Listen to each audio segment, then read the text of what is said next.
Appreciate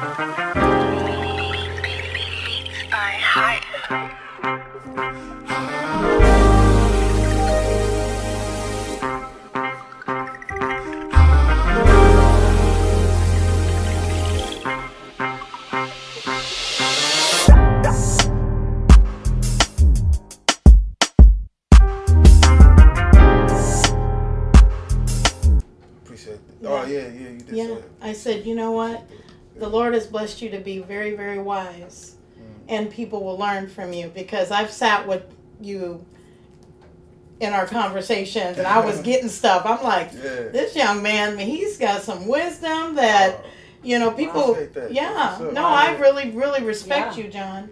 And we talked about that. We can vibe. We have had some pretty good conversations that I think have been very beneficial, and that's one of the reasons why I wanted to bring you to the living room, because there's something very special about you that people need to know. People need to know that John Martin Sr. has a lot to offer, and you, to me, are a huge piece to the development of our community in areas that you have ideas and things that other people haven't thought of.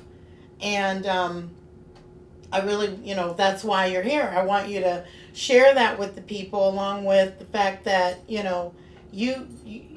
your life, you started off in kind of the nightlife scene, but you matured and you realized that there was more to just that part of your life, and you've come to that place. I think that a lot of people need to hear that where you start isn't where you're going to finish. Definitely. You know what I'm saying? And so, different chapters. Yeah, and you're kind of like on that next chapter of your life, and I'm just really excited that I got to meet you in this part of your chapter.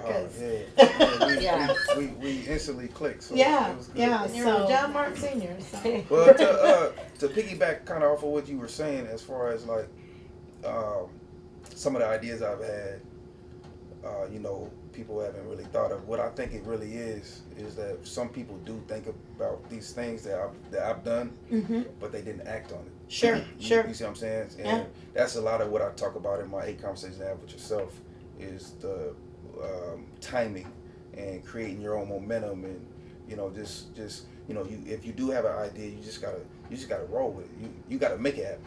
Right. Instead of let's talk a little bit about that, because I just want the viewers to see that John has a couple books here. Well, the first one is 8 Conversations to Have with Your Son, and then the second one is 8 Conversations to Have with Yourself. So can we talk a little bit about, first of all, you wrote a children's book. And what's the name of the children's book? The children's book, okay, it's a long name, so I always get it twisted. It's the Magical Super Duper Human Powers of Rodney the Ordinary Kid. Okay. Okay, and my inspiration behind that is, okay, so I'm a psychology major. I've been in school for the longest. I haven't finished. I'm not going to finish. I don't want to finish. But we can talk about that all day. But anyway, okay. So the reason why I wanted to do a children's book like that is because it's in regard to a boy that's so relatable to like so many kids nowadays. When you look at the statistics, the numbers, 85% of youth that are incarcerated, 85% come from fatherless homes. Okay. Yeah. And 85%, 61% of suicides from youth come from fatherless homes. Wow. So when I think of that, I think of, since I'm a father, I'm not just a father to me. I'm a father to all my surroundings. Who, that's how I've always been. If you could teach somebody something, or if you could teach somebody in your household something, you need to teach your neighbor that too. Come on. So that way, everybody is benefiting. You know what I mean? So. In order for me to be a father to others, it's easy for me to just put something, convey on paper, and then turn it into a book and hand it to a child. And then they could, take it and read it whenever, but I'm still implanting a seed. You see what I'm saying? So that's why I decided to write books. And I love writing children's books. I got another one coming out here pretty soon, which is a sequel to Rodney. He's actually in high school now. He was in Rodney. He's the main character of the book, right? I done jumped up, but I done. Is Rodney kind of maybe a little bit of who you were, or is it just? There's a tad bit, like okay. So when I was a little kid, I was bad. I was super bad. I got kicked out of everything that I've ever did.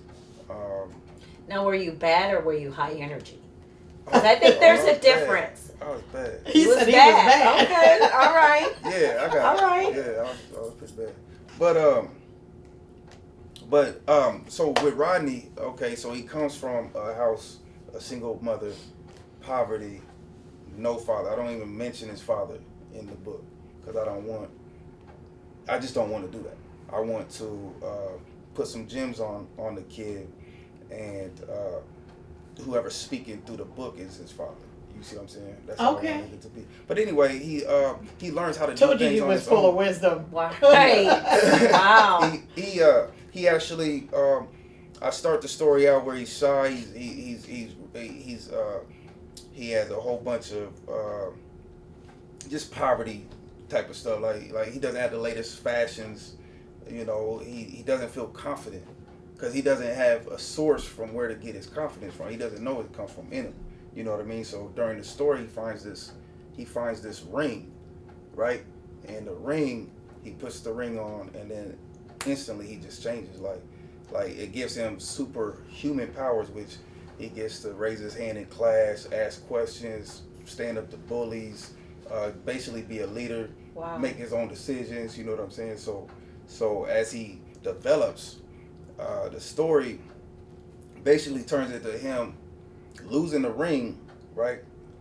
But he still has these powers. So he realizes that the powers were in him to begin with. They weren't outside of him. So he doesn't have to look for anything. Because it was already on the inside. In him.